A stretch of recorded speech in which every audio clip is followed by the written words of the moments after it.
Disseram-me que eu estava linda no dia do meu casamento. Sorriram para as câmeras, abraçaram-me na frente dos convidados. Até me chamaram de filha quando o padre perguntou se alguém se opunha. Eu acreditei neles. Usei o véu da avó deles, comi em taças de cristal, dancei no piso de mármore. Pensei que finalmente tinha encontrado uma família que me via. Não pela minha cor de pele. Não pelo meu passado. Apenas por quem eu era. Eu tinha 52 anos e essa era minha segunda chance no amor. Meu primeiro marido havia morrido jovem, me deixando sozinha para criar nosso filho em um bairro onde todas as casas eram iguais e todos os sonhos pareciam caros demais.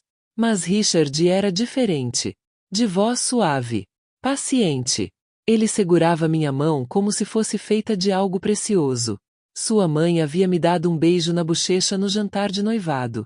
Suas irmãs haviam rido das minhas piadas. Fui para a cama naquela noite pensando que havia conquistado algo pelo qual nem sabia que estava lutando. A recepção foi perfeita.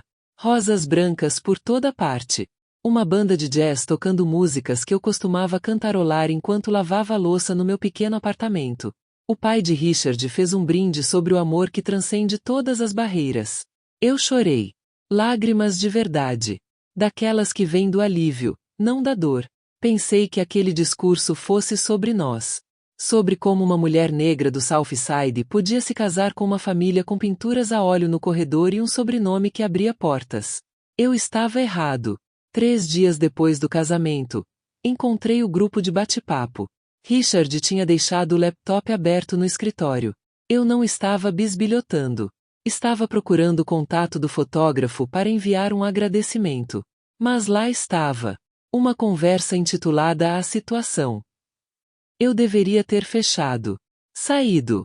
Fingido que não tinha visto meu próprio nome ao lado de um emoji de caveira. Mas a curiosidade é uma faca que corta mesmo quando você sabe que vai cortar. A mãe dele escreveu primeiro. Ela é adorável, mas sejamos honestos. As crianças terão complicações. A irmã respondeu com um link para um artigo sobre genética. Outra prima brincou sobre se o cartão de Natal da família precisaria de um aviso. Eles debateram meu tom de pele como se eu fosse tinta na parede. Escuro demais para os retratos da biblioteca. Muito óbvio nas fotos do clube de campo. Um deles chegou a sugerir que Richard poderia ter se saído melhor se tivesse esperado. Sentei-me naquela poltrona de couro e li cada palavra, cada risada, cada frase cuidadosamente elaborada para soar preocupada em vez de cruel. Eles haviam ensaiado seus sorrisos, praticado sua cordialidade. Meu casamento tinha sido uma performance, e eu era a única que não sabia. Richard chegou em casa 2 horas depois e me encontrou ainda sentada lá. Ele viu a tela. Viu meu rosto. Não se desculpou. Disse: "Você não deveria ter visto isso." Como se o problema fosse eu ter descoberto, e não as palavras deles. Como se eu tivesse quebrado uma regra por estar em um espaço ao qual eles já haviam decidido que eu não pertencia. Como é que se desfaz um toque de sino desses? Passei 30 anos construindo uma vida do zero. Trabalhei em 2 turnos como enfermeira enquanto meu filho dormia nas salas de descanso do hospital. Mandei-o para a faculdade com bolsas de estudo e economias que juntei em envelopes com a etiqueta "Talvez um dia." Sobrevivi a um casamento, um funeral e uma hipoteca que quase me afogou.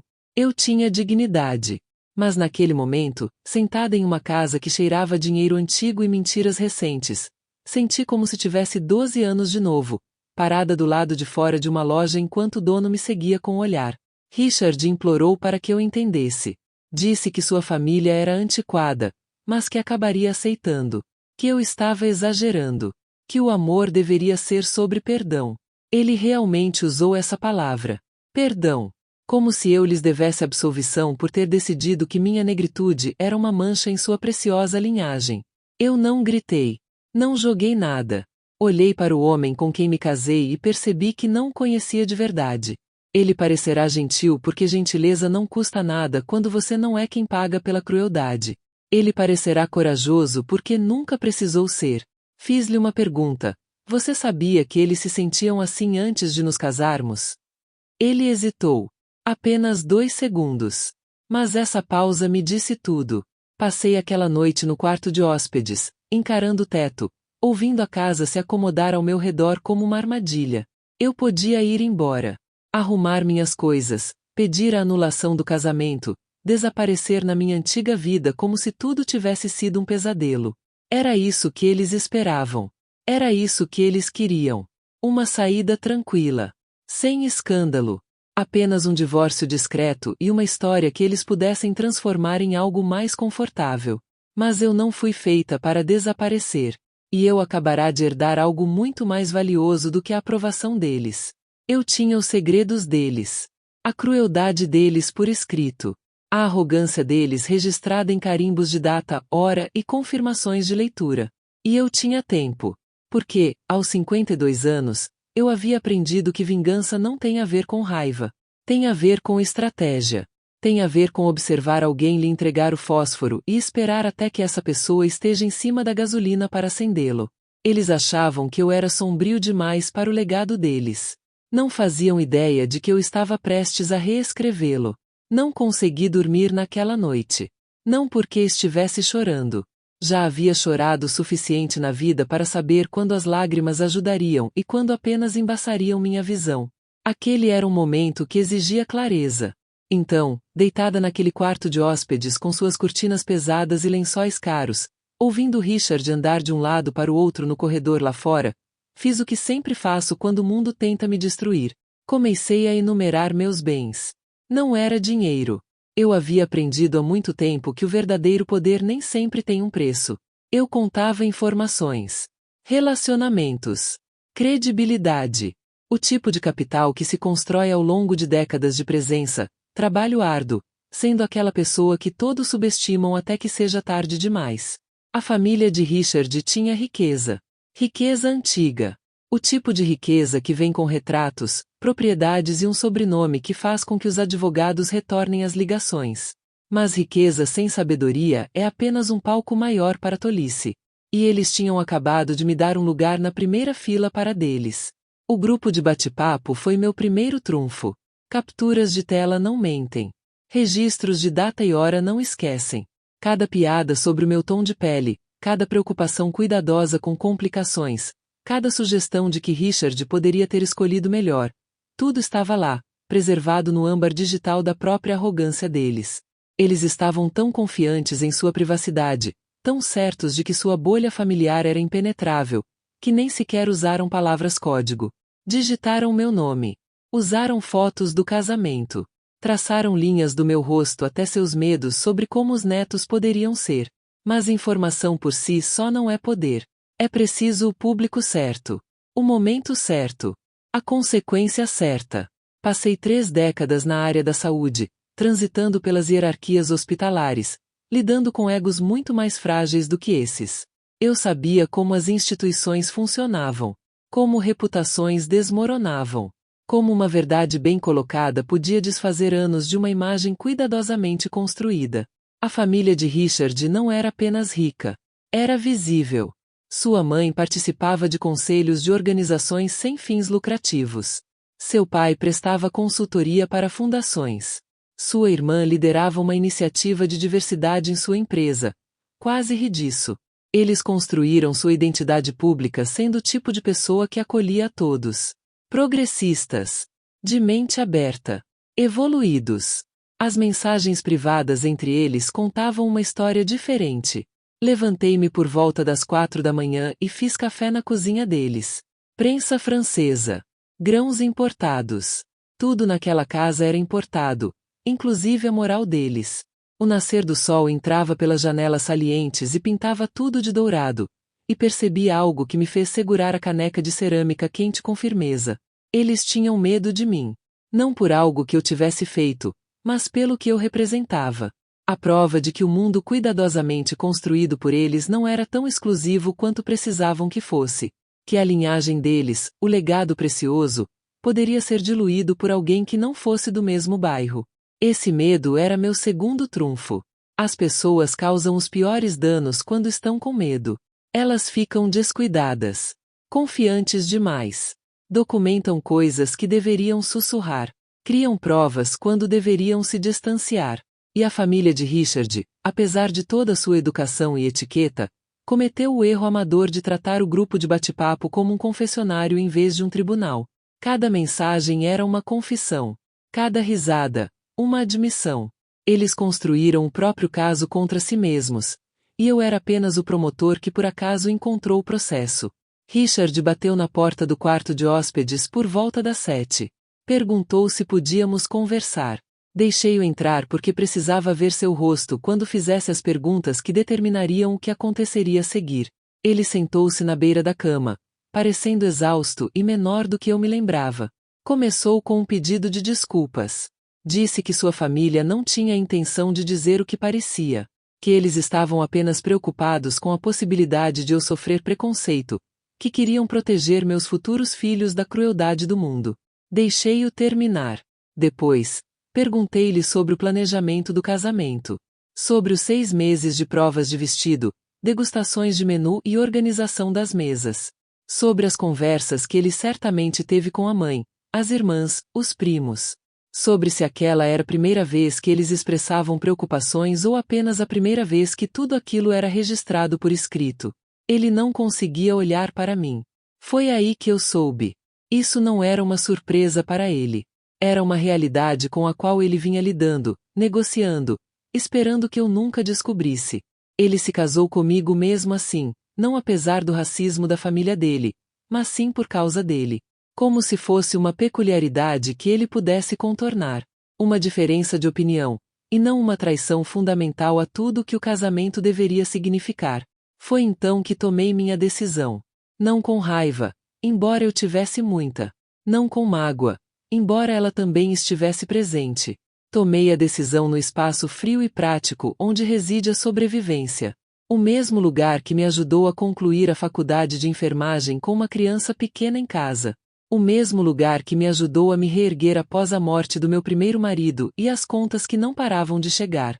O mesmo lugar que sabia transformar a dor em estratégia e o luto em impulso. Eu ia ficar. Não porque amasse Richard. Esse amor havia morrido no escritório na noite anterior, no instante em que li o silêncio dele naquele grupo de bate-papo.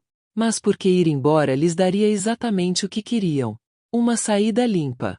Um fim silencioso. A prova de que eu realmente não pertencia àquele lugar. De que eu não conseguia lidar com o mundo deles. De que eles estavam certos o tempo todo. Em vez disso, eu me tornaria exatamente o que eles mais temiam. Não uma estranha que pudessem descartar.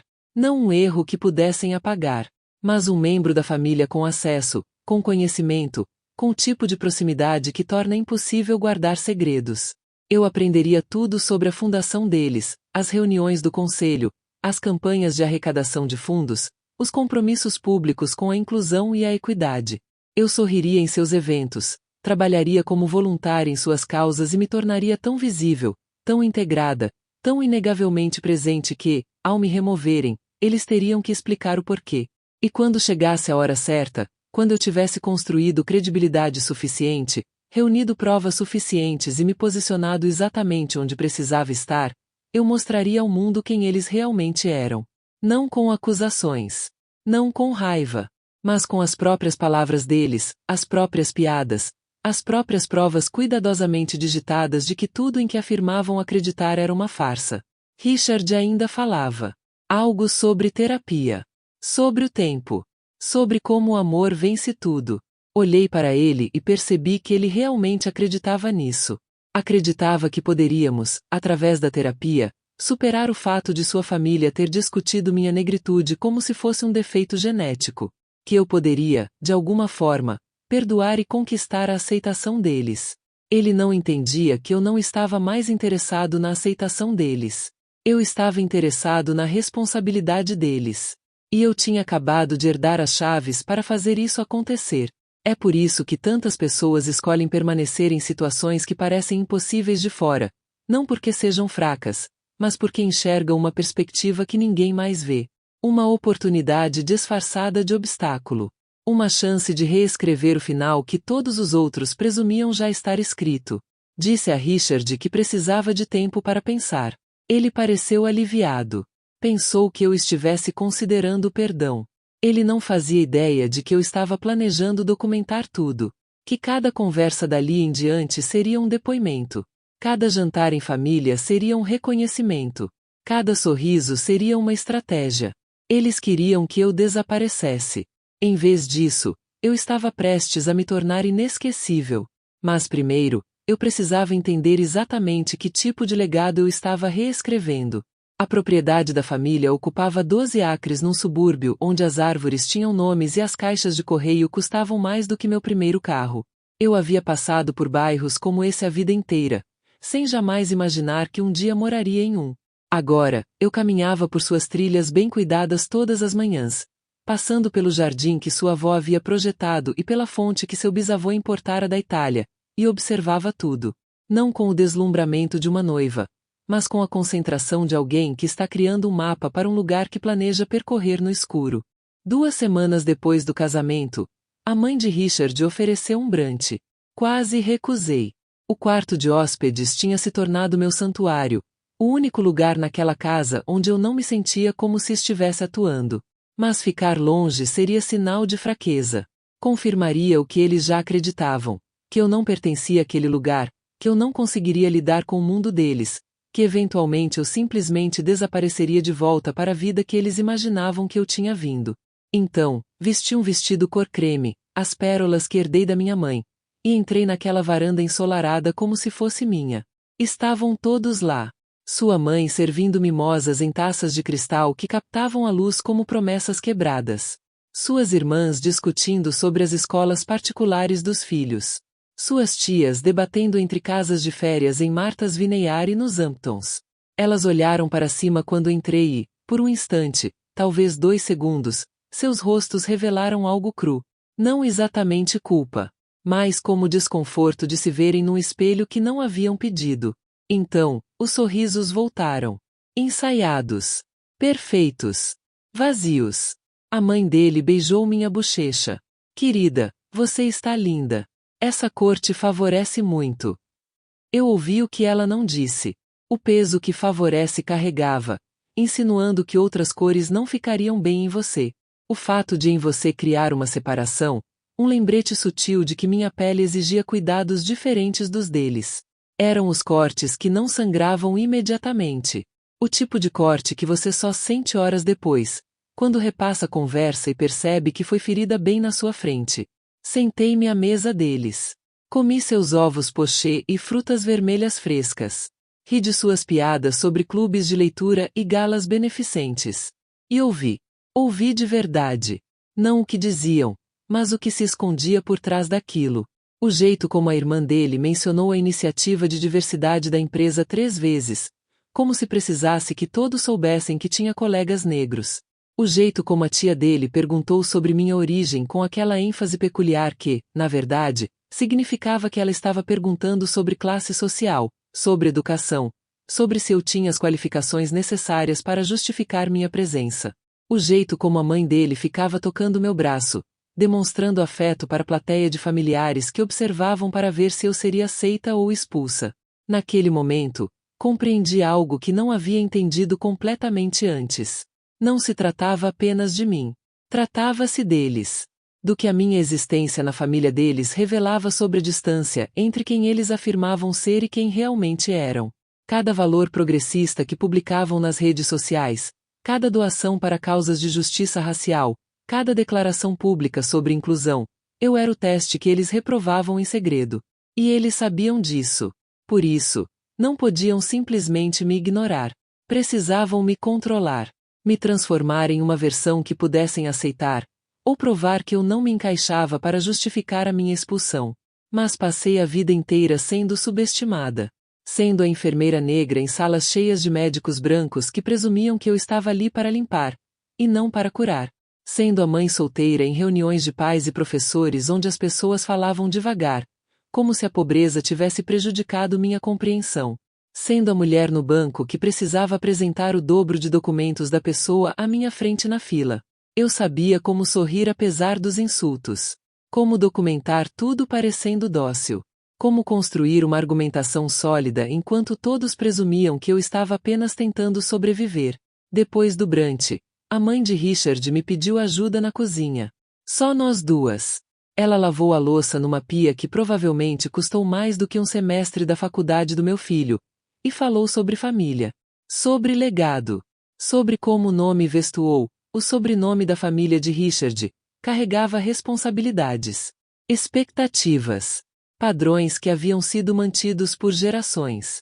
Você entende, não é? Disse ela, sem olhar para mim. Não se trata de você pessoalmente. Trata-se de preservar algo precioso. Algo que levou séculos para ser construído. Sequei um prato lentamente. Deixei o silêncio se prolongar. Então fiz a pergunta que me vinha à mente desde a noite em que encontrei aquele grupo de bate-papo. O que exatamente vocês estão tentando preservar? O dinheiro? A reputação? Ou a brancura? Ela se virou para mim então, e seu rosto fez uma expressão complexa. Choque, raiva, medo, respeito. Como se ela não esperasse que eu mencionasse o nome da coisa em que todos estavam dançando. Ela abriu a boca. Fechou-a. Finalmente disse, você está distorcendo minhas palavras. Mas eu não estava. Eu estava esclarecendo as coisas. E ela sabia disso. É assim que funciona o racismo em espaços como esse. Exige que todos participem da mentira. Que finjam que se trata de tradição, cultura ou valores familiares. Qualquer coisa, menos o que realmente é. No momento em que alguém se recusa a entrar no jogo, toda a farsa desmorona. Terminei de secar o prato. Coloquei-o delicadamente sobre a mesa. Disse-lhe que apreciava sua honestidade, mesmo as partes que ela não disse em voz alta. Depois, voltei para a varanda envidraçada, onde Richard ria com os primos, alheio ao facto de que eu e a mãe dele tínhamos acabado de traçar linhas que não podiam ser desfeitas. Naquela noite, iniciei minha pesquisa. Nada de investigação dramática. Nada que deixasse rastros digitais. Apenas registros públicos simples.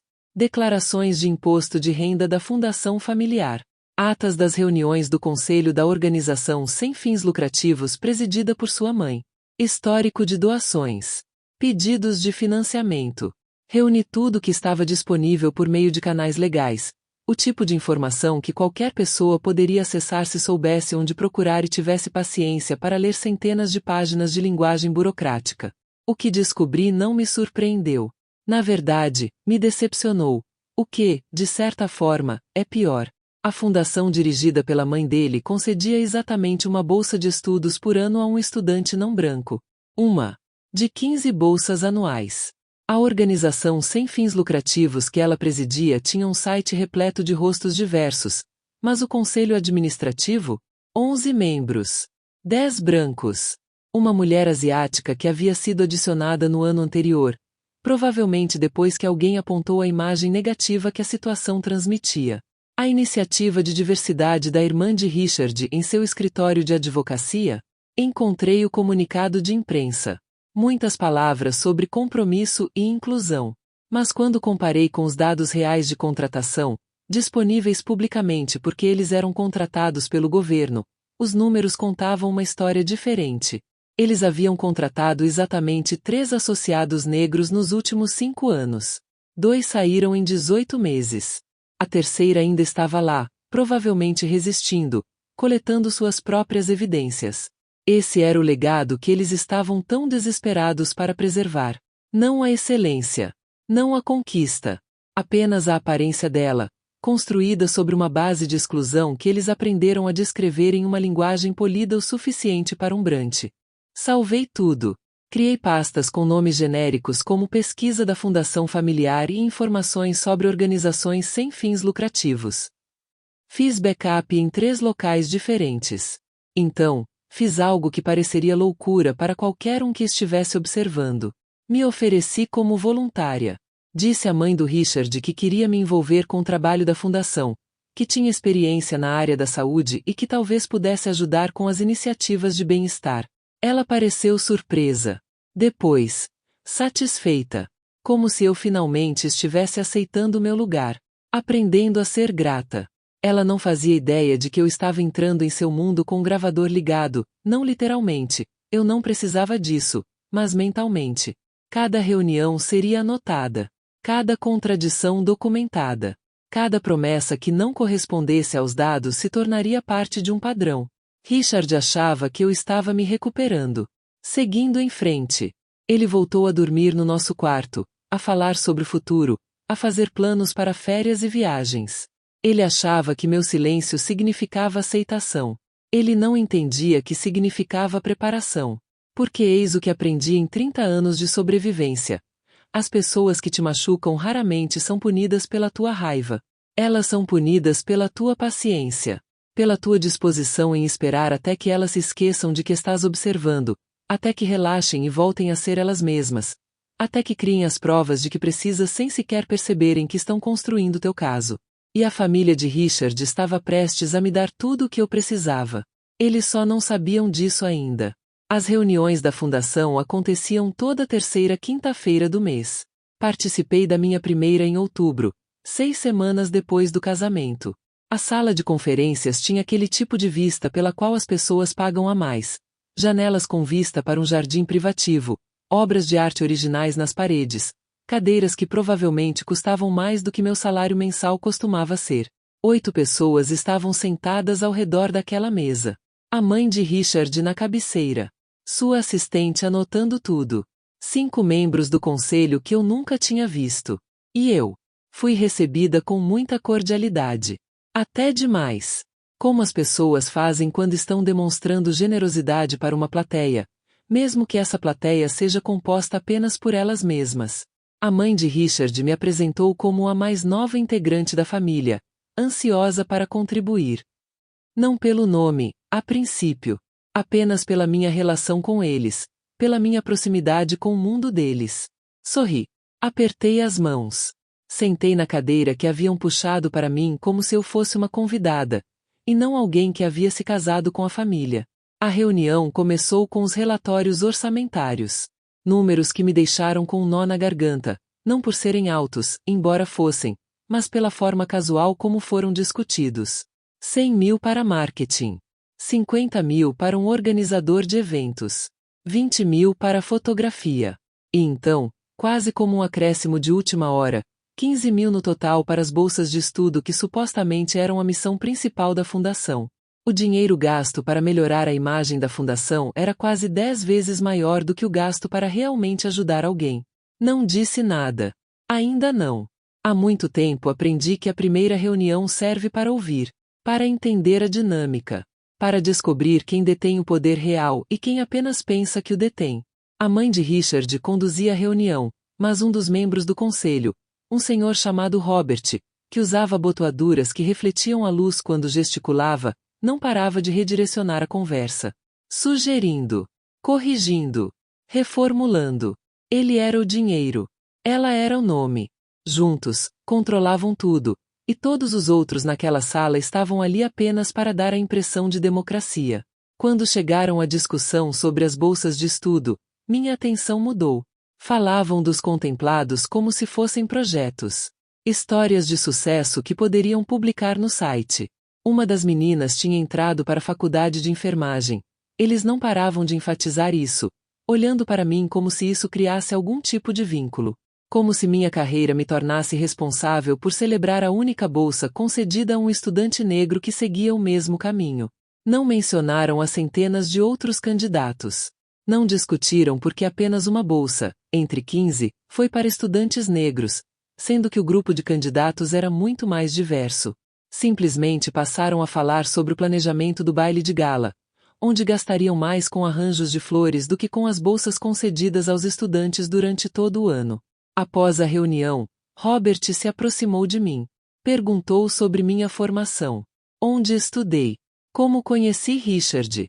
Todas perguntas educadas, mas incisivas, daquelas que visam estabelecer hierarquia disfarçadamente de amizade. Respondi honestamente. Fiz faculdade comunitária antes de me transferir para uma universidade estadual. Conheci Richard em um evento beneficente de um hospital onde eu trabalhava e ele estava fazendo uma doação. Robert assentiu com a cabeça, como se estivesse confirmando algo que já suspeitava. Que bom que Richard encontrou alguém com os pés no chão, disse ele. Alguém que entende o que é trabalho de verdade. Parecia um elogio, mas o que eu ouvia por baixo era claro. Eu era útil como contraste. Como prova de que a família podia aceitar alguém com a minha origem, desde que eu permanecesse grato e não questionasse porque havia uma origem a ser superada. Naquela tarde, dirigi para casa pensando no meu filho. Ele tinha 30 anos agora, trabalhava como engenheiro em outro estado, construindo uma vida que eu um dia só havia imaginado para ele. Eu o incentivei a passar por todas as portas que eu mesma não conseguia abrir. Trabalhei em turnos duplos para que ele pudesse ter aulas particulares. Mudei para bairros com escolas melhores, mesmo que isso significasse apartamentos menores. Ensinei-o a ser 2 vezes melhor para ser considerado metade igual. Ele sabia matemática antes mesmo de saber soletrar o próprio nome.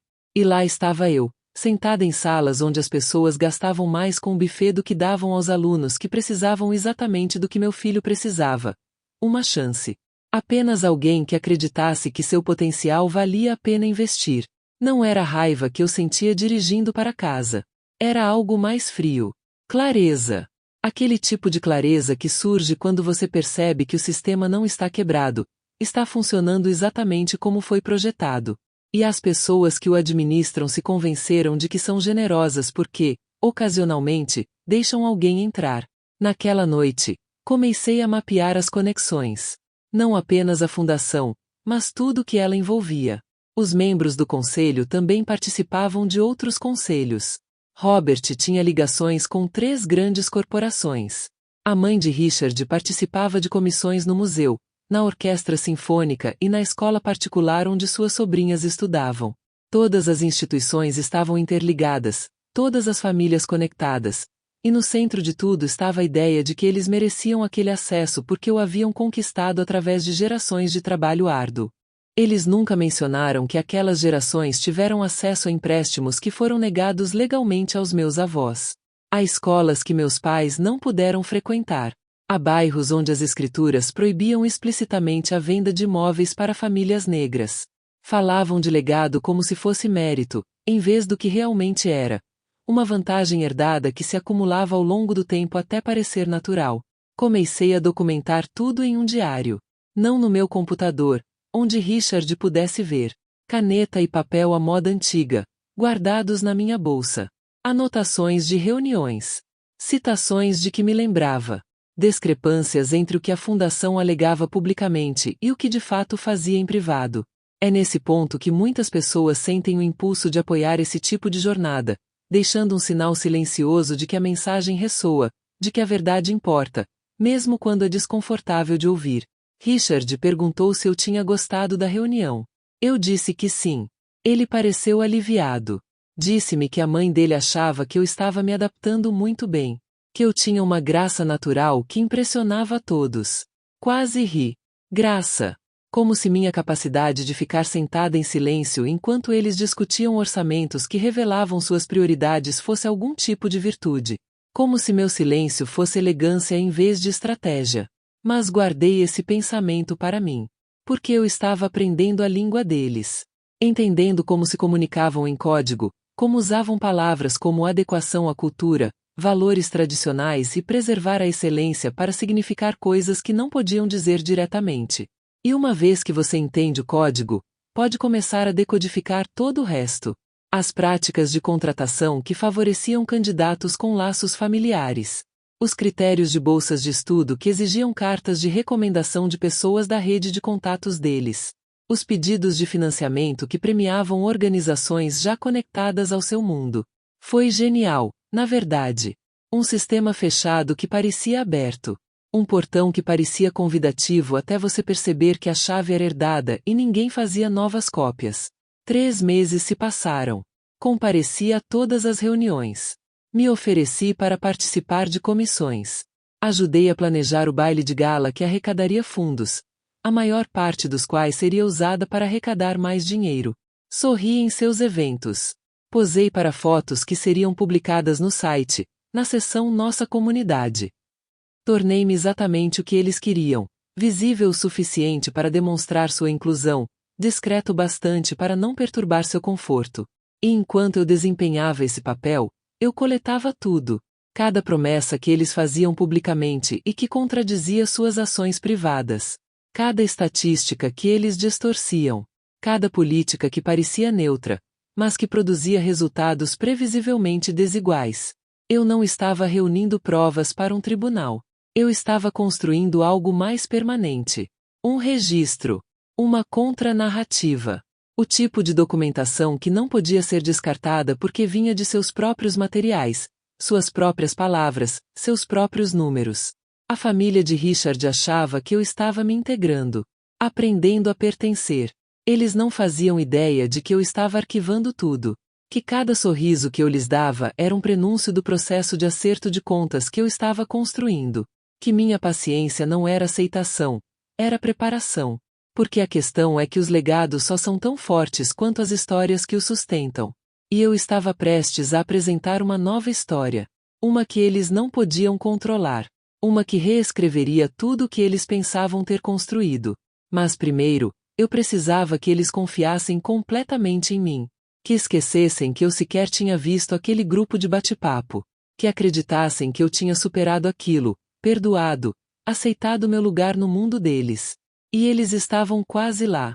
O baile de gala estava marcado para o final de janeiro. 6 meses depois do casamento. Tempo suficiente para que eu me tornasse um rosto familiar. Tempo suficiente para que as pessoas ainda me apresentassem como a nova esposa de Richard em vez de apenas pelo meu nome.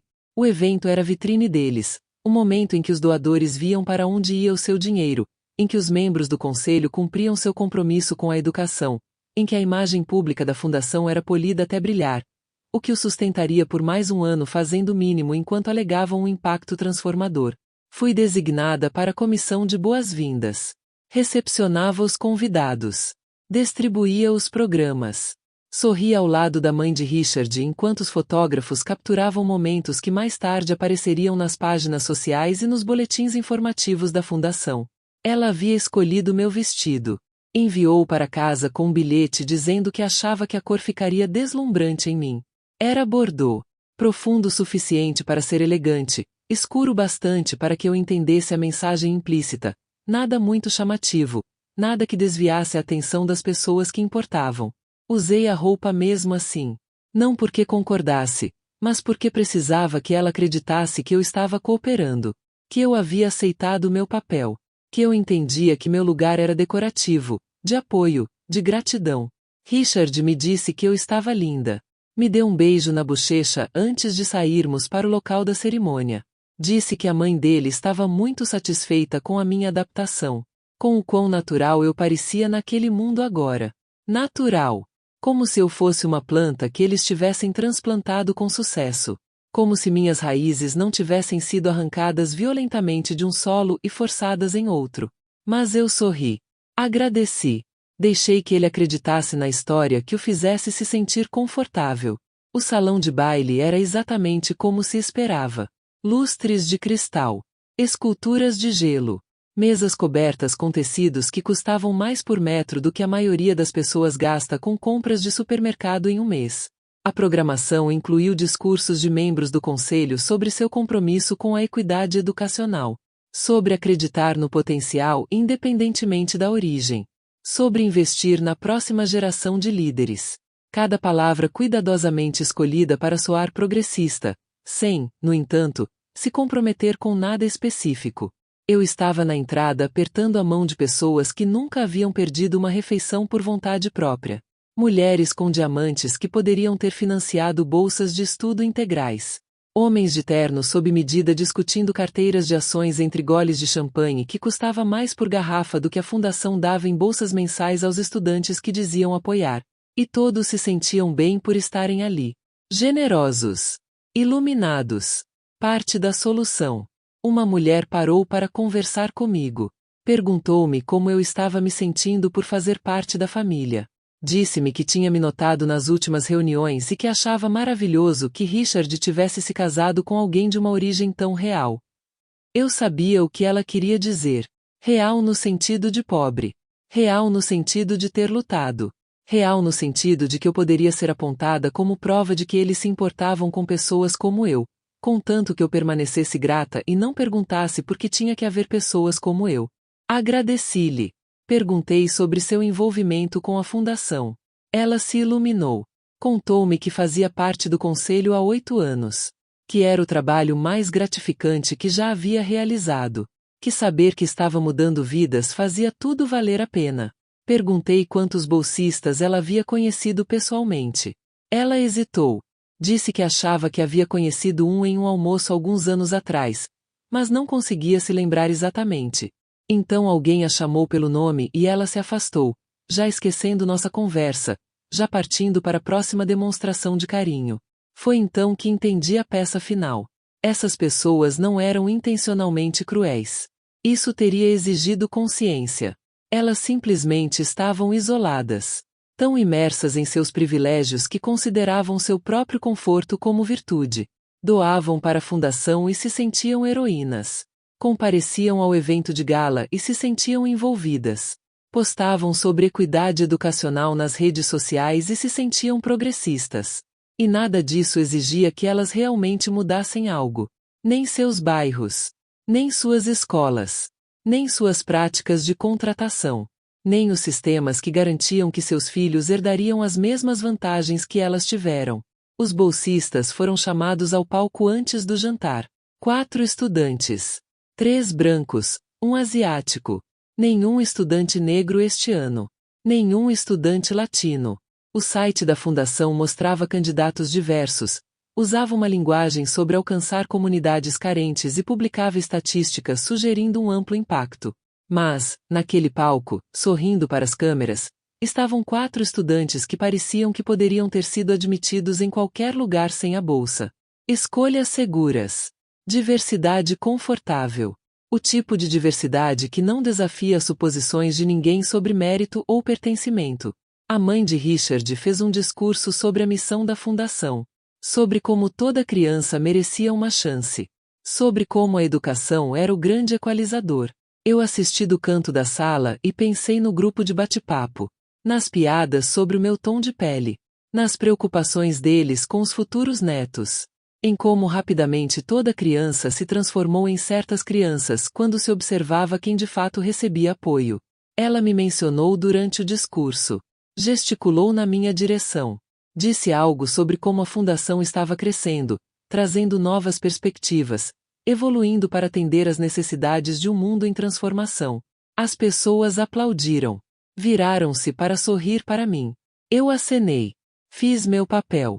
Deixei que acreditassem que eu representava mudança, em vez do que eu realmente era. A prova da hipocrisia deles. Depois do jantar, pedi licença para ir ao banheiro. Passei pelo salão de baile e entrei num corredor silencioso, onde o barulho se reduzia a um murmúrio atrás de portas pesadas. Fiquei ali parada por um instante, olhando meu reflexo num espelho dourado. O vestido que a mãe dele havia escolhido. As pérolas que herdei da minha própria mãe, que limpava casas em bairros como este, mas nunca fora convidada para entrar como hóspede. O sorriso que usei a noite toda como uma armadura. Pensei novamente no meu filho. Nos formulários de bolsas de estudo que ele preencheu na mesa da cozinha, com as mãos dormentes de tanto escrever redações sobre como superar adversidades. Nas horas que passei ajudando a pesquisar programas, editar inscrições, preparar-se para entrevistas. Nas cartas de rejeição que chegaram antes das aceitações, na espera, na esperança, na compreensão de que ele teria que ser excepcional apenas para ser considerado adequado. Ele tinha conseguido. Primeiro, através de uma faculdade comunitária, porque não tínhamos condições de pagar a universidade de imediato. Através de bolsas de estudo que conquistou por ser 2 vezes melhor. Através de estágios nos quais se dedicou mais do que seus colegas, porque sabia que seria avaliado de forma diferente. Ele teve sucesso apesar de sistemas como esse, não por causa deles. E agora eu estava em um salão de baile cheio de pessoas que alegavam criar oportunidades, enquanto na verdade apenas reciclavam privilégios através de suas próprias redes de contatos. Peguei meu celular. Fotografei o programa. Não para as redes sociais. Para meus registros. Mais uma prova. Mais um dado no padrão que eu estava construindo. Então voltei para o salão de baile, para o meu papel, para a apresentação. Richard me encontrou perto do fim da noite. Disse que todos estavam perguntando sobre mim. Que sua mãe estava encantada com o resultado da noite. Que eu tinha sido perfeita. Ele disse isso como um elogio, sem entender que a perfeição no mundo deles exigia que eu apagasse tudo que me definia.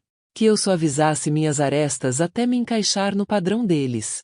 Que eu fosse grata por ter acesso a espaços que meus impostos ajudavam a financiar, mas cuja presença, supostamente, diminuía. Dei-lhe um beijo na bochecha. Disse-lhe que estava feliz por tudo ter corrido bem. Deixei que ele interpretasse as minhas palavras como bem entendesse. No caminho para casa, ele falou sobre as doações que haviam conseguido. Valores expressivos. Compromissos impressionantes. Dinheiro que financiaria mais galas, mais marketing, mais demonstrações de generosidade. Perguntei quanto seria destinado diretamente a bolsas de estudo. Ele hesitou. Disse que a fundação precisava manter a excelência operacional para garantir um impacto a longo prazo. Assenti. Não insisti. Apenas arquivei aquela resposta junto com tudo mais que estava coletando. Naquela noite, não consegui dormir. Não por ansiedade, mas por clareza. Eu tinha tudo o que precisava agora. 6 meses de anotações de reuniões. Documentação das alocações orçamentárias. Fotos de eventos onde alegavam diversidade enquanto praticavam exclusão. Citações de membros do conselho contradizendo suas declarações públicas. O grupo de bate-papo do casamento que deu início a tudo. E agora, um evento de gala que encapsulava perfeitamente tudo o que eles eram. Belos na superfície, vazios por dentro. Levantei-me. Fui para o meu escritório. Comecei a organizar os arquivos. Não freneticamente. Metodicamente.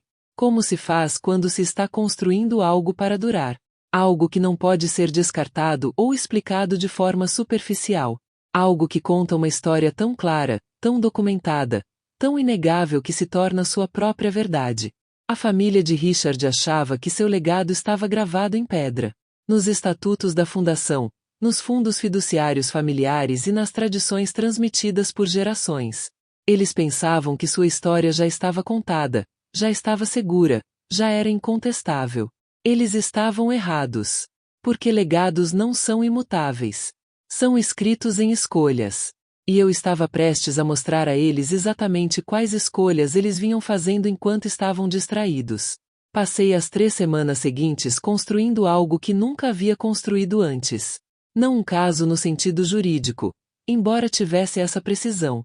Não uma acusação, embora contivesse uma verdade dolorosa. O que eu criei foi uma história contada em dados. Uma narrativa construída a partir de seus próprios documentos, suas próprias palavras, suas próprias escolhas. Cada planilha era um capítulo. Cada contradição política era um ponto crucial da trama. Cada declaração pública que não correspondia à ação privada era um momento de ironia dramática. Eu trabalhava de madrugada, antes de Richard acordar, e tarde da noite, depois que ele adormecia. A casa ficava mais silenciosa nesses horários. Só eu e o peso do que eu estava montando. Criei um site simples. Nada chamativo. Sem acusações no título. Apenas um título que levantava uma pergunta.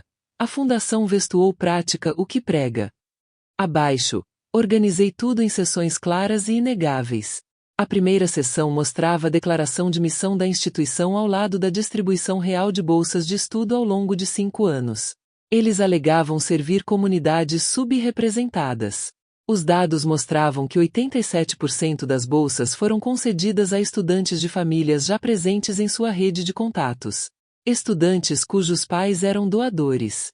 Estudantes que frequentavam as mesmas escolas particulares que os filhos dos membros do conselho. O tipo de estudante que não precisava tanto de bolsas de estudo, mas sim de informações para o currículo. A segunda seção documentou seus gastos com o evento de gala em comparação com o apoio direto aos alunos. Gráficos mostraram que eles gastaram mais em um único evento do que distribuíram em bolsas de estudo durante todo o ano. Não é minha interpretação. São apenas suas declarações de imposto de renda, disponíveis publicamente, organizadas de uma forma que conta a história que eles vinham escondendo por trás da linguagem burocrática e do jargão contábil. A terceira seção mostrava a composição do conselho ao longo de uma década. Fotos retiradas dos arquivos do próprio site. Ano após ano, rostos idênticos. Uma única adição simbólica a cada poucos anos, sempre cuidadosamente escolhida, sempre deixando a estrutura de poder intacta. Incluía as declarações de diversidade da própria empresa junto com essas imagens. Que a contradição fale por si só. Mas a quarta sessão foi a que me fez tremer enquanto a criava. O grupo de bate-papo do meu casamento. Capturas de tela com data e hora. As piadas sobre a minha cor de pele. As preocupações com a minha linhagem. A crueldade casual, expressa em fonte tamanho 12. Não fiz nenhum comentário. Não acrescentei nada. Apenas apresentei tudo exatamente como era, com uma legenda. Mensagens privadas da liderança da fundação, enviadas 3 dias após o meu casamento para a família deles. Quando terminou, recostei-me. Olhei para a tela.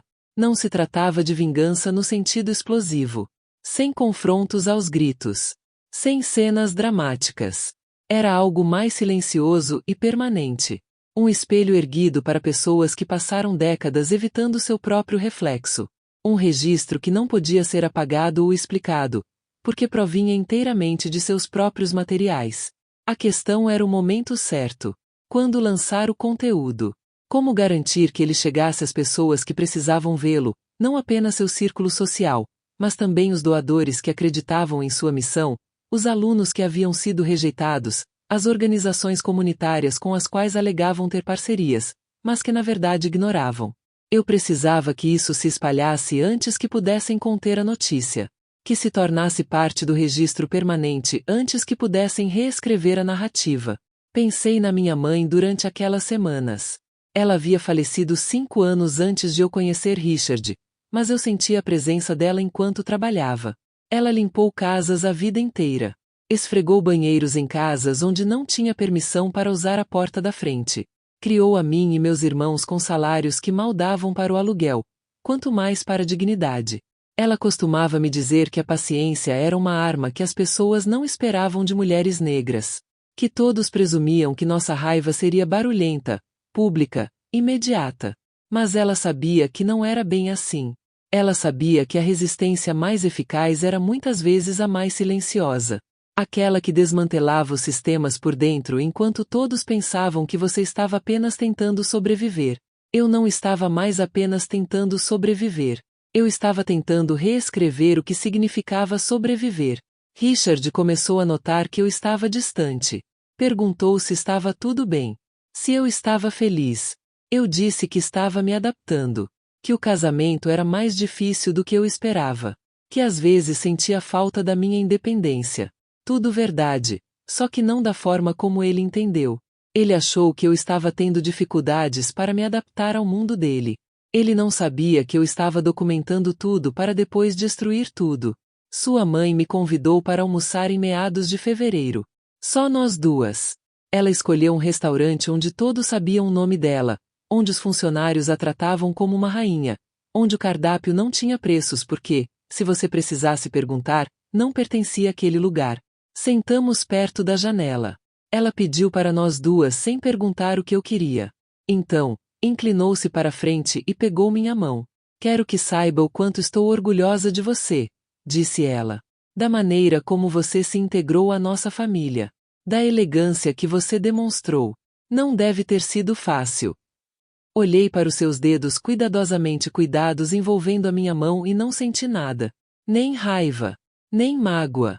Apenas distanciamento. Como se eu estivesse assistindo aquele momento de algum lugar distante, já sabendo como terminaria. Por que não seria fácil? Perguntei. Ela hesitou. Escolheu as palavras com cuidado. Você vem de uma origem tão diferente. Valores diferentes. Expectativas diferentes. Mas você se adaptou maravilhosamente. Aprendeu a se encaixar. Me encaixar. Como se eu fosse um móvel sendo arrumado.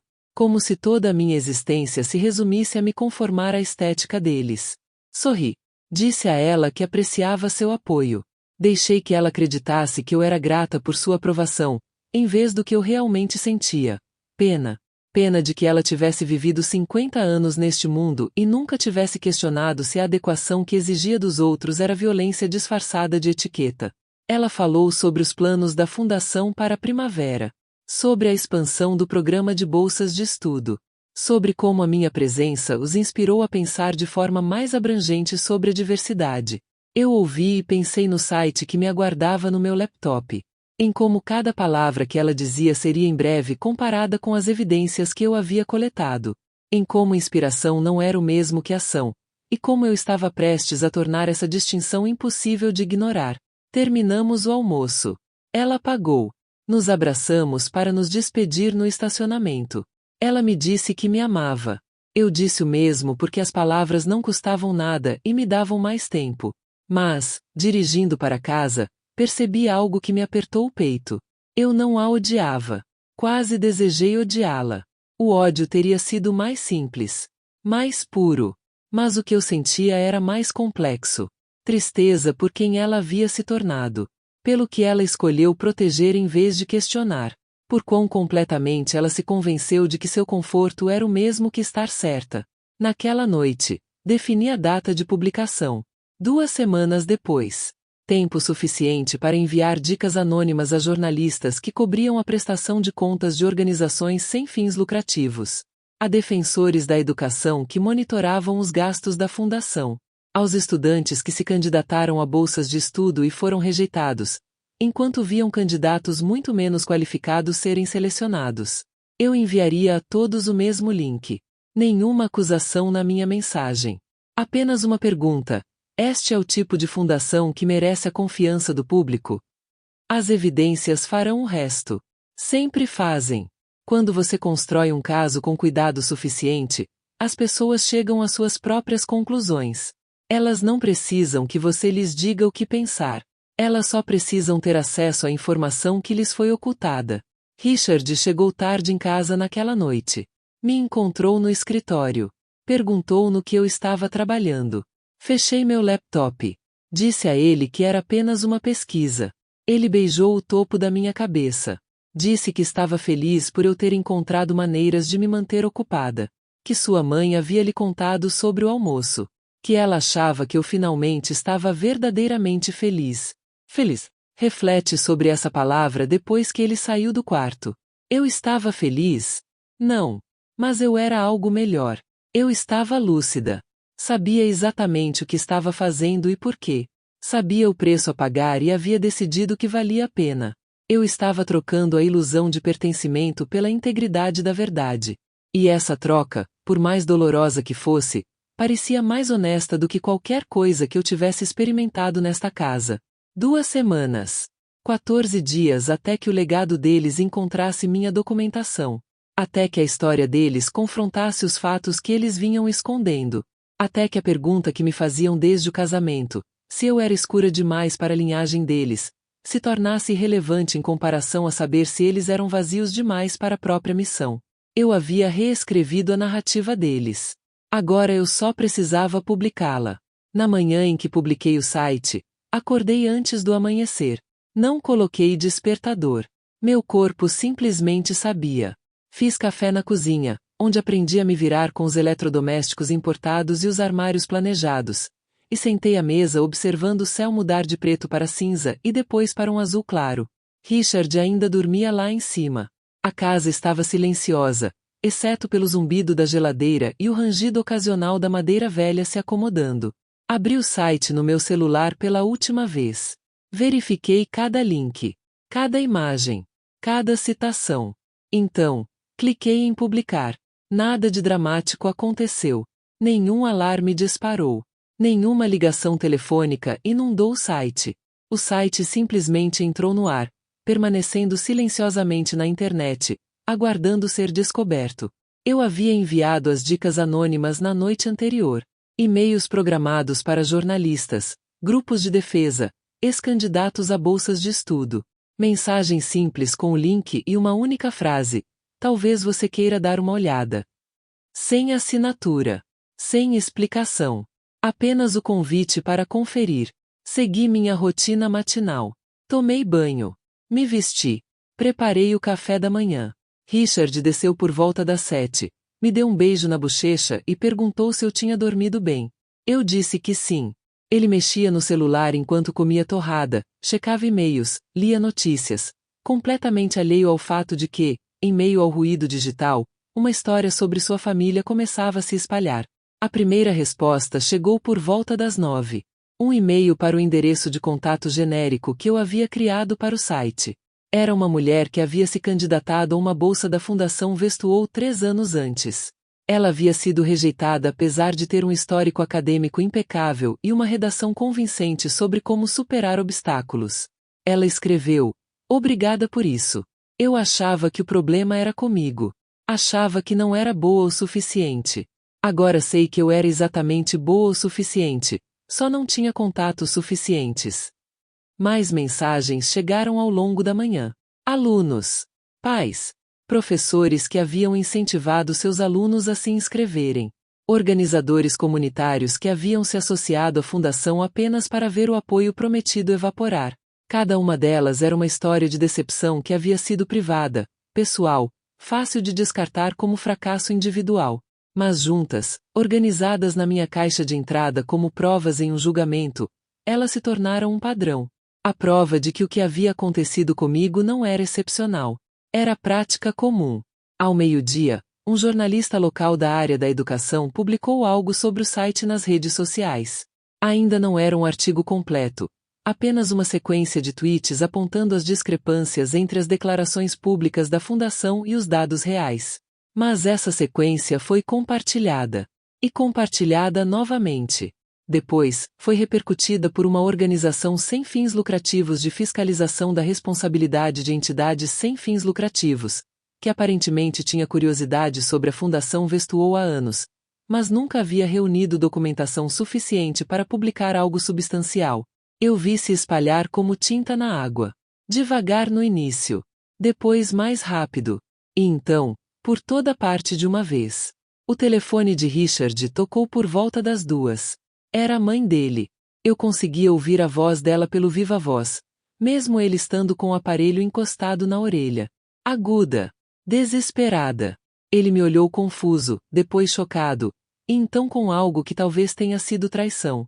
Entrou no escritório. Fechou a porta. Eu fiquei na sala, ouvindo o tom abafado da voz dele, sabendo exatamente qual era a conversa, mesmo sem ouvir as palavras. Quando ele saiu 20 minutos depois, seu rosto estava pálido. "Você sabia disso?" perguntou ele. Olhei para ele atentamente. "Sobre o quê?" "Alguém publicou um site. Sobre a fundação. Sobre a minha família. Eles têm mensagens privadas. Capturas de tela. Dados financeiros. Estão dizendo..." Ele parou. Não conseguiu terminar a frase. Porque o que estavam dizendo era verdade. E ele sabia disso. "Eu vi isso hoje de manhã", eu disse. "Não é mentira. Só não é toda a verdade. Está em todo o meu feed." Ele sentou-se pesadamente no sofá. Passou as mãos pelos cabelos. "Minha mãe acha que há alguém de dentro. Alguém que teve acesso às reuniões. A documentos." Ele olhou para mim então. Olhou de verdade. E eu vi o momento em que a possibilidade lhe ocorreu. O momento em que ele começou a calcular prazos. Meu envolvimento com a fundação. Minha presença nas reuniões. Minha documentação discreta que ele interpretou como integração. "Você acha que fui eu que fiz isso?" perguntei, mantendo a voz firme. "Não. Claro que não. Eu só..." Ele parou de novo. Porque não conseguia dizer o que estava pensando sem me acusar. E me acusar significaria admitir que suspeitava que eu tinha motivos para fazer aquilo. O que significaria admitir o grupo de bate-papo. Os comentários. O racismo que ele tentará fingir que não existia. Ficamos sentados em silêncio. A luz da tarde que entrava pelas janelas parecia diferente, de alguma forma. Mais intensa. Como se estivesse revelando coisas que estavam escondidas sob uma iluminação mais suave. Finalmente, Richard falou. "Eles estão convocando uma reunião de emergência do conselho. Amanhã. Querem descobrir quem fez isso e como responder." Assenti com a cabeça. Não disse nada. Deixei que ele preenchesse o silêncio com sua própria ansiedade. Naquela noite, mais artigos apareceram. Um veículo de notícias sem fins lucrativos publicou uma análise aprofundada comparando as práticas da Fundação Vestuou aos padrões do setor. Eles encontraram padrões semelhantes em outras fundações familiares. Altos custos administrativos, baixo impacto direto, seleção de bolsistas que favorecia os já privilegiados. Mas a Fundação Vestuou tornou-se o estudo de caso. O exemplo. A prova de que boas intenções não eram suficientes quando os sistemas permaneciam inalterados. As redes sociais explodiram. Ex-bolsistas compartilharam suas histórias. Professores postaram sobre alunos que haviam incentivado a se candidatar, vendo-os serem rejeitados enquanto candidatos menos qualificados, mas com melhores contatos, eram selecionados. Uma sequência de comentários viralizou especialmente, pessoas compartilhando capturas de tela de materiais de marketing da fundação ao lado dos dados reais do meu site. O contraste era devastador. Cada afirmação era desmentida pelos próprios números. Li as respostas até altas horas da noite. Algumas eram de raiva. Outras, de tristeza.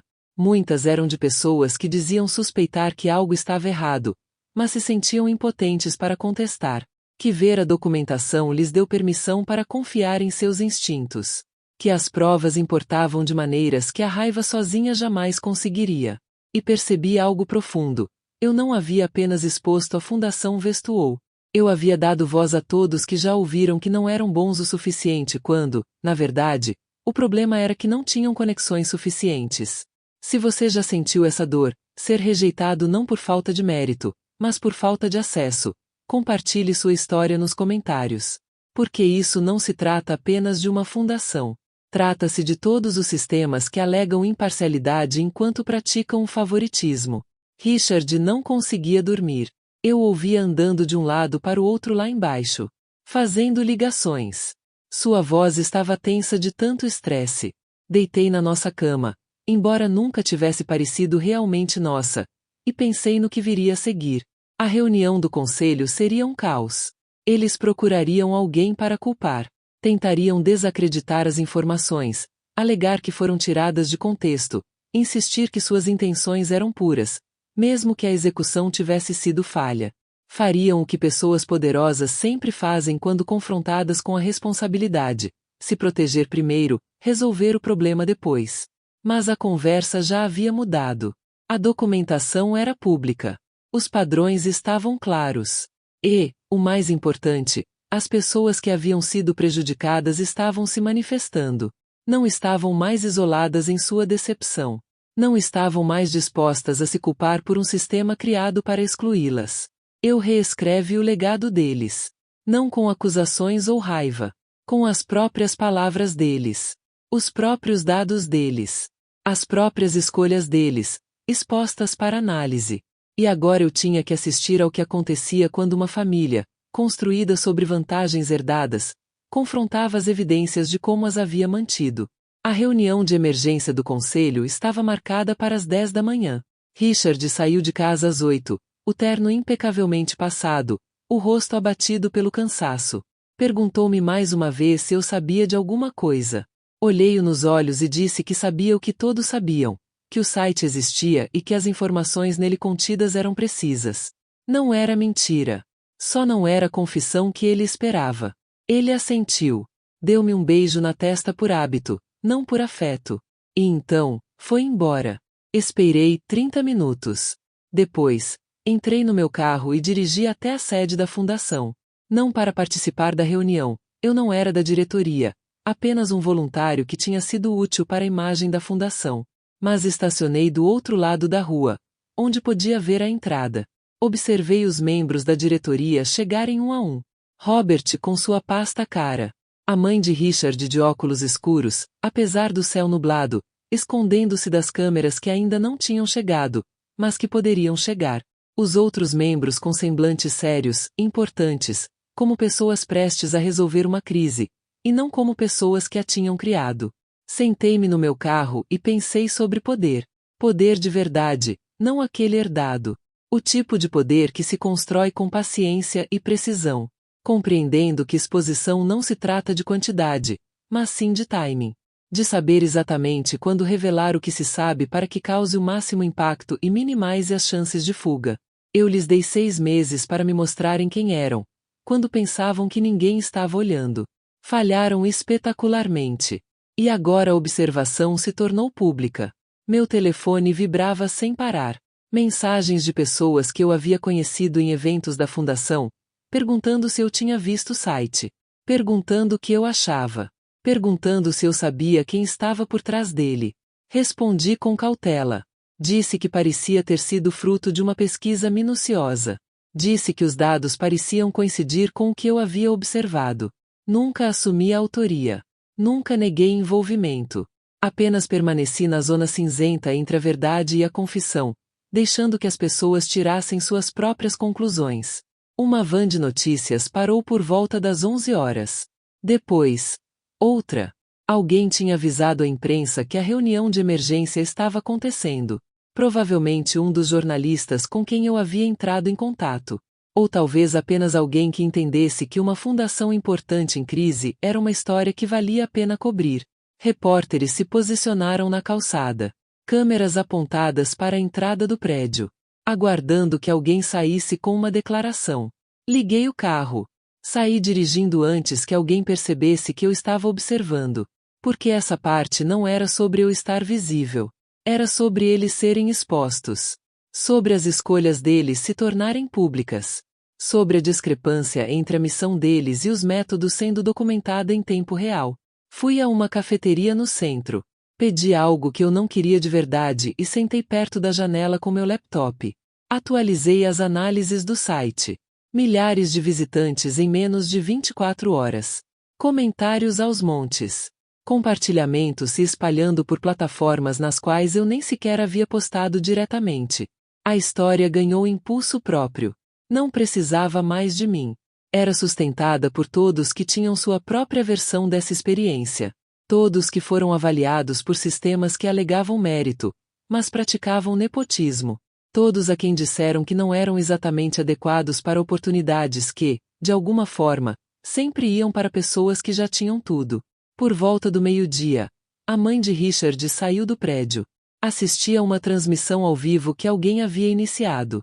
Ela leu uma declaração preparada, com a voz firme, mas as mãos tremendo levemente. A fundação levou essas alegações a sério. Estavam conduzindo uma investigação interna.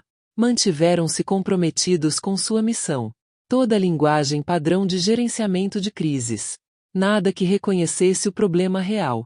Nada que admitisse culpa.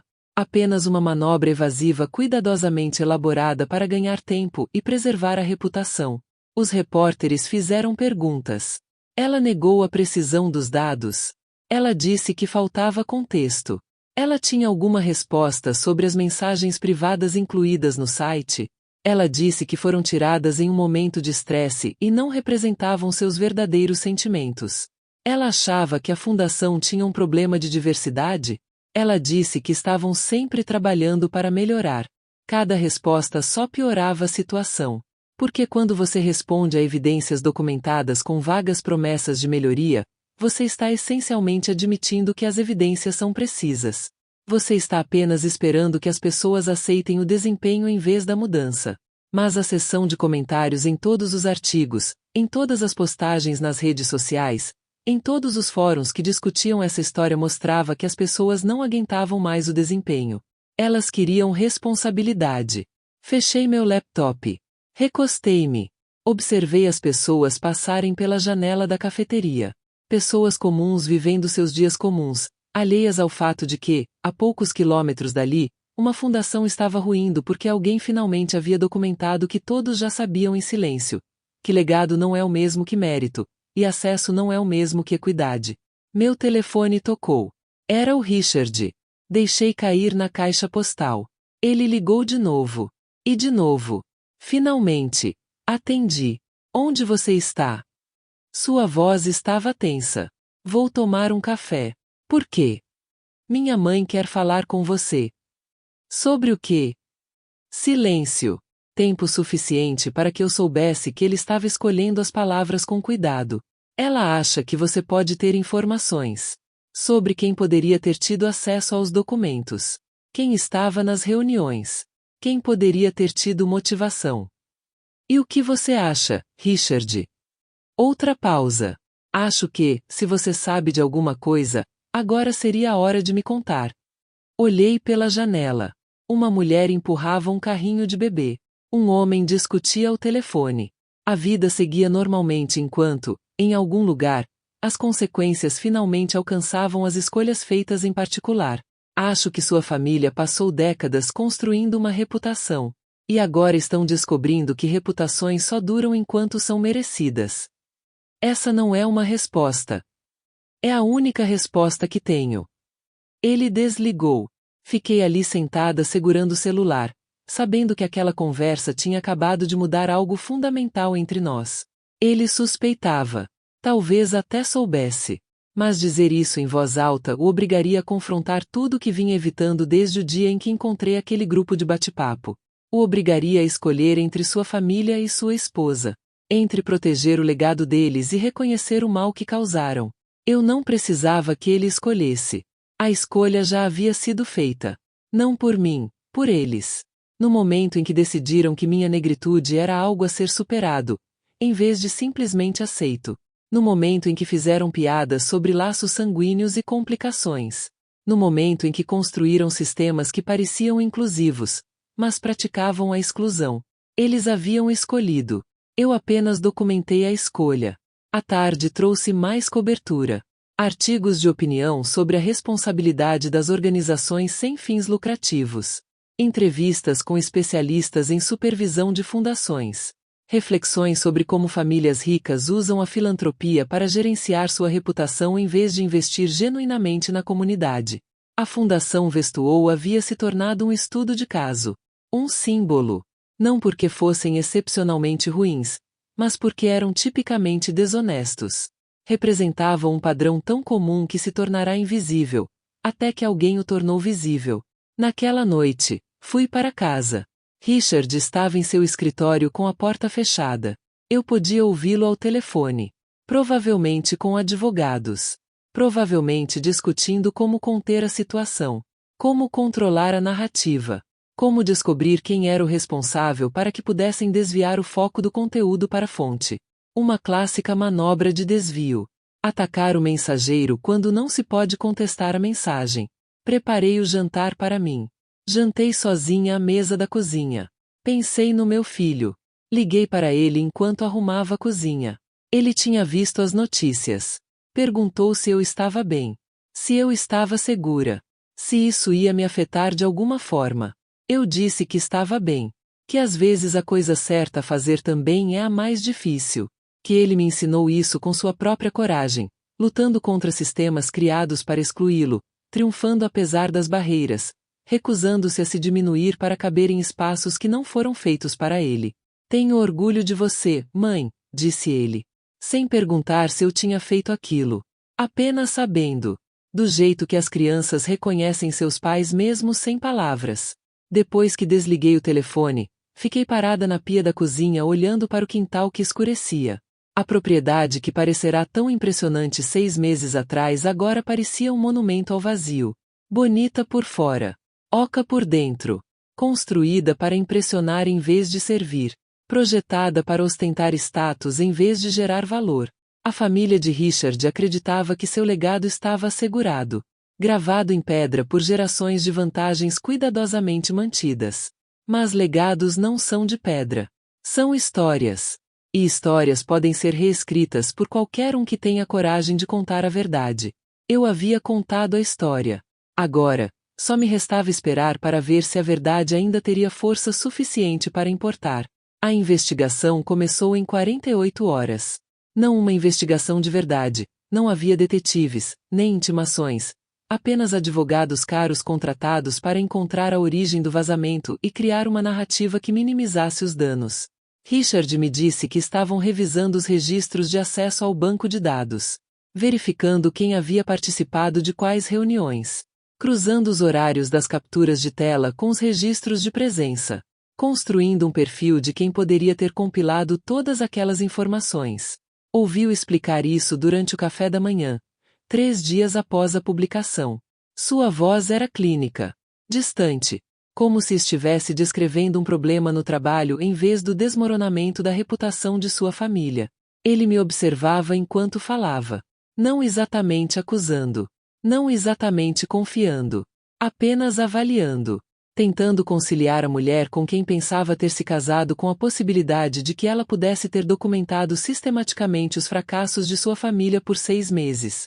Eles acham que tem que ser alguém que entenda de fundações, disse ele. Alguém com experiência em organizações sem fins lucrativos. Alguém que saiba onde procurar os dados certos. Passei manteiga na minha torrada. Poderia ser qualquer pessoa do seu conselho. A maioria deles atua em várias fundações. Verdade. Mas essa pessoa também tinha acesso às comunicações privadas da família. O grupo de bate-papo do casamento. Ele fez uma pausa. Largou a xícara de café. Havia apenas 12 pessoas naquele grupo. Encarei-o nos olhos. Está me perguntando algo, Richard? Ele desviou o olhar primeiro. Não. Só estou pensando alto. Mas nós dois sabíamos o que ele estava realmente fazendo. Construindo um argumento em sua mente. Calculando probabilidades. Ponderando as evidências contra a lealdade. Tentando decidir se me proteger valia o custo de admitir que sua família havia me dado motivos para fazer isso. Naquela tarde, a fundação divulgou um comunicado anunciando a implementação de reformas imediatas. Ampliaram os critérios para concessão de bolsas de estudo, incluíram representantes da comunidade no conselho e aumentaram a porcentagem de verbas destinadas diretamente aos estudantes. Todas essas mudanças pareciam substanciais no papel, mas foram cuidadosamente redigidas para minimizar as transformações reais. Anunciaram essas reformas como se fossem ideias inovadoras, e não práticas básicas que a maioria das fundações legítimas já implementava há décadas. A cobertura da mídia mudou ligeiramente. Alguns veículos elogiaram a capacidade de resposta da fundação, observando que ela estava levando a responsabilidade a sério. Outros apontaram que reformas anunciadas sob pressão não eram o mesmo que reformas implementadas proativamente, que ser forçado a mudar não era o mesmo que escolher mudar. As sessões de comentários continuaram brutais. As pessoas que foram prejudicadas pelas práticas da fundação não estavam interessadas em promessas. Elas queriam ver resultados. Queriam saber quem seria responsabilizado por anos de exclusão documentada. Recebi uma mensagem pelo formulário de contato do site, de uma mulher chamada Diana, que havia sido uma das poucas bolsistas não brancas na última década. Ela escreveu sobre sua experiência, o quão isoladora havia sido, como a fundação usou sua imagem em materiais de marketing, mas nunca a apoiou de fato além do pagamento inicial, como ela se sentiu como um símbolo, prova de que eles não eram racistas. Evidência de que se importavam com a diversidade. Mas quando ela teve dificuldades, quando buscou mentoria ou recursos adicionais, disseram a ela que a bolsa já era generosa e que ela deveria ser grata. A mensagem dela terminava com uma pergunta: você era um de nós? É por isso que você sabia exatamente o que documentar. Não respondi. Não podia arriscar confirmar nada enquanto a investigação estivesse em andamento. Mas guardei a mensagem dela. Adicionei-a a uma pasta que criei para todas as respostas. Centenas delas agora. Histórias de rejeição, tokenização, promessas quebradas, sistemas que alegavam imparcialidade enquanto praticavam favoritismo. Cada uma delas, uma prova de que não se tratava da falha de uma única fundação. Tratava-se de um padrão, uma estrutura, uma forma pela qual a riqueza se perpetuava aparentando generosidade enquanto, na verdade, apenas reciclava privilégios por meio de mecanismos cada vez mais sofisticados. A mãe de Richard ligou naquela noite. Perguntou se podia vir. Eu disse que sim, porque recusar pareceria suspeito. Ela chegou num carro de aplicativo, não no seu sedã de luxo de sempre. Vestida de forma simples. Sem joias. Como se tivesse consultado uma equipe de gerenciamento de crises sobre como parecer humilde. Empática. Humana. Estávamos sentadas na sala de estar. Ela parecia mais velha do que no baile de gala. Rugas ao redor da boca que a maquiagem não conseguia esconder. Exaustão nos olhos que o dinheiro não podia curar. Ela juntou as mãos no colo como se estivesse rezando ou implorando. Talvez ambos. Preciso te perguntar uma coisa, disse ela. E preciso que você seja honesto comigo. Eu esperei. Você fez isso? A pergunta pairava no ar entre nós. Eu poderia ter mentido. Poderia ter negado completamente. Poderia ter fingido estar ofendido por ela sequer ter sugerido isso. Mas eu estava cansado de representar. Cansado de fingir. cansado de proteger o conforto deles às custas da verdade. Isso importa? Perguntei. Ela piscou. Claro que importa. Se alguém da família. Quer dizer, importa quem revelou isso, ou importa que seja verdade? Ela parou. Abriu a boca. Fechou-a. Pela primeira vez desde que a conhecia, ela pareceu genuinamente incerta. Como se o roteiro que havia preparado não incluísse essa resposta. Como se esperasse uma negação ou uma confissão, não uma pergunta que reformulasse toda a conversa. Os dados daquele site. Continuei. As alocações orçamentárias. As estatísticas de bolsas de estudo. A composição do conselho. Alguma dessas informações era falsa? Faltava contexto. Contexto é o que você adiciona aos fatos quando não gosta do que eles revelam. Ela se levantou. Caminhou até a janela. Olhou para o jardim que sua avó havia projetado e sua mãe mantido, e que ela herdara sem jamais questionar se herança era o mesmo que trabalho. Você não entende o que fez. O dano que isso causou. Não apenas à fundação. À família. Ao Richard. Eu entendo perfeitamente. Entendo que sua família passou décadas construindo uma reputação com base em um trabalho que vocês, na verdade, não fizeram. Que vocês alegavam valorizar a inclusão enquanto praticavam a exclusão. Que vocês me fizeram sentir como se minha negritude fosse um problema a ser administrado, em vez de simplesmente parte de quem eu sou. Eu entendo tudo isso. Ela se virou para mim. Aquele grupo de bate-papo. Aquelas mensagens. Nós estávamos apenas. Ser honesto. Sim. Esse é o problema. Quando você achava que ninguém fora do seu círculo estava ouvindo, você disse a verdade. Você revelou o que realmente acredita. E agora está chateado porque a verdade se tornou pública. Você não tinha o direito. Eu tinha todo o direito. Aquelas mensagens eram sobre mim. Sobre o meu corpo. Sobre os meus filhos, que nem sequer existem ainda. Sobre se eu era adequada para sua preciosa linhagem. Se você não queria que esses pensamentos fossem documentados, não deveria tê-los escrito. Ela sentou-se pesadamente. Cobriu o rosto com as mãos. Quando olhou para cima, havia lágrimas. Lágrimas verdadeiras, eu acho. Não estratégicas. Não fingidas. Apenas a dor de alguém que percebeu que tinha sido desmascarada, mostrando exatamente quem era, quando pensava que poderia se esconder atrás da polidez. O que você quer? Ela perguntou. O que será preciso para você dizer a eles que não foi você? Não posso dizer-lhes algo que seja uma mentira. Então você está admitindo. Estou dizendo que a verdade importa mais do que o seu conforto. E se essa admissão me custar este casamento, esta casa, esta vida pela qual você acha que eu deveria ser grato, então esse é um preço que eu já decidi que estou disposto a pagar. Ela saiu sem dizer mais nada. Ouvi o carro dela partir. Ouvi o cascalho render sob os pneus enquanto ela corria de volta para qualquer reunião de estratégia que estivesse acontecendo na propriedade da família. Sentei-me sozinho naquela sala de estar e senti algo que não sentia há meses. Não exatamente paz, mas algo próximo. A clareza que vem de finalmente dizer em voz alta o que você vem pensando em particular. O alívio de deixar cair uma máscara que nunca serviu direito mesmo. Richard chegou tarde em casa. Não perguntou o que a mãe queria. Não perguntou sobre o que conversamos. Simplesmente foi direto para o escritório e fechou a porta. Morávamos na mesma casa, mas vivíamos em realidades separadas. Ele tentava preservar algo que já havia desaparecido. Eu me preparava para o que quer que viesse a seguir, porque algo viria a seguir. Disso eu tinha certeza. Fossem os papéis do divórcio, processos judiciais ou simplesmente a fria exclusão que as famílias praticam quando alguém se recusa a fingir, algo estava por vir. E desta vez, eu enfrentaria isso sendo eu mesma. Não como a versão de mim que se encaixava no padrão deles. Não como a forasteira grata aprendendo a pertencer.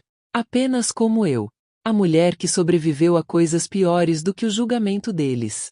A mulher que construiu uma vida antes deles e que poderia construir outra depois. A mulher que reescreveu o legado deles e agora estava escrevendo o seu próprio. Os papéis do divórcio chegaram 3 semanas depois. Nenhuma surpresa. Nem mesmo particularmente doloroso. Apenas a formalização legal do que já havia terminado na noite em que encontrei aquele grupo de bate-papo. O advogado de Richard foi eficiente. Cortês. O acordo foi generoso, mais do que eu esperava, na verdade. Tanto que me perguntei se era culpa ou apenas o preço do meu silêncio sobre tudo mais que eu sabia. Assinei sem negociar. Dinheiro nunca foi o objetivo. As reformas da fundação avançaram lentamente. Novos membros foram adicionados ao conselho. Os critérios para bolsas de estudo foram atualizados. As alocações orçamentárias mudaram no papel. Mas 6 meses depois, quando verifiquei seus registros públicos, os números reais contavam uma história diferente. Eles haviam renomeado programas, reformulado as declarações de missão, criado a aparência de mudança, mantendo a estrutura que sempre o servirá. Algumas pessoas chamaram isso de progresso. Eu chamei de prova de que os sistemas não se transformam sozinhos. Eles apenas aprendem a disfarçar seu propósito original com mais cuidado. Mas aconteceu algo mais que eu não havia previsto. O site se tornou uma fonte de informação.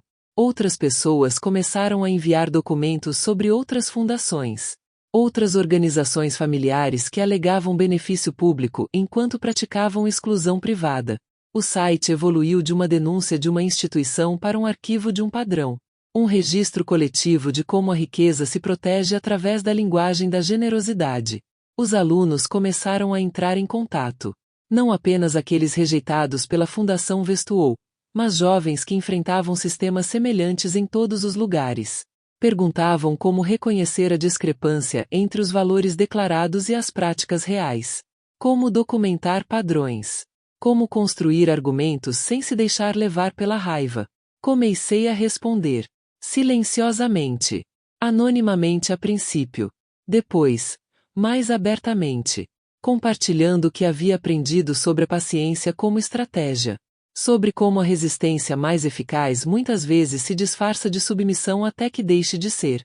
Meu filho me visitou naquela primavera. Caminhamos por um parque perto do meu novo apartamento, menor que a mansão, mas meu de um jeito que aquela casa nunca foi. Ele perguntou se eu me arrependia. De tudo. Do casamento. Da exposição. Do custo. Reflete sobre essa questão por muito tempo. Observei crianças brincando em balanços. Casais passeando com seus cachorros. A vida seguindo normalmente enquanto, silenciosamente, por baixo dos panos, as estruturas de poder eram questionadas por pessoas que finalmente tinham visto as provas. Me arrependo de ter acreditado que precisava da aceitação deles. Eu disse. Me arrependo dos meses que passei tentando me encaixar em um espaço que nunca foi feito para mim. Mas expô-los? Não. Isso eu faria de novo. Exatamente da mesma forma. Ele sorriu. O mesmo sorriso que eu tinha visto em seu rosto quando se formou na faculdade. Quando conseguiu seu primeiro emprego de verdade. Quando me ligou para contar que tinha comprado uma casa. Orgulho. Não pelo que lhe fora dado, mas pelo que construir apesar de todas as barreiras. Você me ensinou isso, disse ele. Só que finalmente aplicou a si mesmo. A família Vestuou desapareceu da vida pública gradualmente. Não de forma dramática. Nenhum escândalo além da exposição inicial. Eles simplesmente se tornaram mais discretos. Menos visíveis. Richard se casou novamente 2 anos depois. Com alguém do seu círculo social. Alguém que entendia as regras não ditas. Alguém que jamais pensaria em documentar as contradições. Vi o anúncio do casamento online. Não senti nada. Nem raiva. Nem satisfação. Apenas distanciamento. Como ler sobre estranhos. Mas as práticas da fundação se tornaram estudos de caso. Foram apresentadas em cursos de gestão de organizações sem fins lucrativos. Discutidas em seminários de ética. Usadas como exemplos do que não fazer ao alegar compromisso com a equidade. Seu legado não foi o que haviam planejado, mas foi o que conquistaram por meio de suas escolhas. Com o tempo, comecei a palestrar em conferências. Não especificamente sobre a Fundação Vestuou, mas sobre padrões. Sobre como o sistema se mantém. Sobre a diferença entre desempenho e prática. Sobre por que a documentação importa mais do que as acusações. Sobre como a mudança exige tanto exposição quanto modelos alternativos. As pessoas me abordavam depois. Compartilhavam suas próprias histórias, suas próprias evidências, seus próprios momentos em que decidiram que a verdade importava mais do que pertencer a espaços que exigiam que elas se diminuíssem. Se você já se sentiu dividido entre manter a paz e falar a verdade, deixe um comentário sobre como lidou com essa escolha. Porque essas histórias importam. Elas mostram aos outros que não estão sozinhos. Elas constroem uma memória coletiva sobre o que realmente significa responsabilidade. E se você se identificou com isso, inscreva-se, porque há mais histórias como esta. Mais momentos em que alguém decidiu que sua dignidade valia mais do que seu acesso. Mais exemplos de como paciência e precisão podem desmantelar o que o poder e o privilégio construíram. Penso muito naquela noite. Aquela em que fiquei sentada no quarto de hóspedes lendo mensagens sobre o meu tom de pele, a minha adequação, o meu lugar na linhagem deles. Como me senti pequena naquele momento. Como estive perto de simplesmente ir embora. De desaparecer de volta à minha antiga vida. De aceitar que certos espaços jamais me acolheriam, não importa o que eu conquistasse. Mas eu não desapareci. Eu documentei. E essa documentação se tornou algo maior do que a minha dor. Tornou-se evidência. Prova. Um espelho erguido para pessoas que passaram a vida evitando o próprio reflexo. Tornou-se permissão para que outros confiassem no que viam. Para nomear o que vivenciavam. Para entender que, quando sistemas produzem resultados desiguais de forma consistente, o problema não são as pessoas excluídas, é o próprio sistema. Tenho 55 anos agora. 3 anos desde o casamento. Desde a descoberta.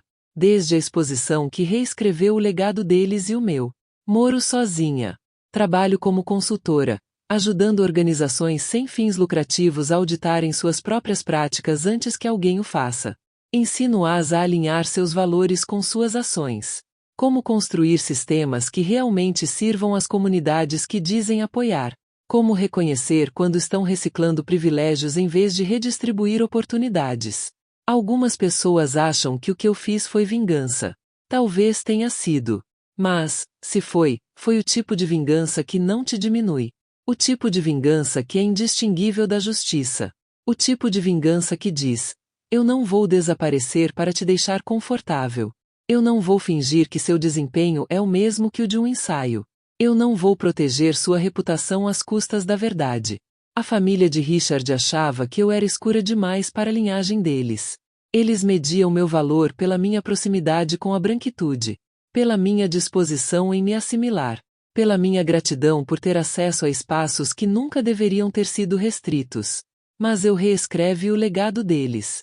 Não destruindo. Eles mesmos fizeram isso ao longo dos anos com escolhas que contradiziam suas alegações. Eu apenas documentei essas escolhas. Tornei-as visíveis. Transformei suas crenças privadas em registro público. E, ao fazer isso, escrevi minha própria história. Uma história em que uma mulher negra na casa dos 50, subestimada e ignorada, se tornou a arquiteta da responsabilização que eles jamais imaginaram. Essa é a questão com os legados. Eles não são o que você afirma. São o que você faz quando pensa que ninguém está olhando. E se você tiver sorte, ou azar, dependendo da sua perspectiva, sempre haverá alguém observando. Alguém sempre estará anotando. Alguém sempre estará construindo o caso que sobreviverá à sua imagem cuidadosamente elaborada. Eu era essa pessoa. E faria tudo de novo. Todas as vezes. Porque a dignidade não é negociável. A verdade não é opcional. E pertencer a espaços que exigem que você se traia não é pertencer de verdade. É apagamento com uma iluminação melhor. Eu escolhi a mim mesma. Finalmente. Completamente. E essa escolha, mais do que qualquer casamento, família ou aceitação, tornou-se a base de tudo que veio depois. O legado que estou construindo. O legado que é meu.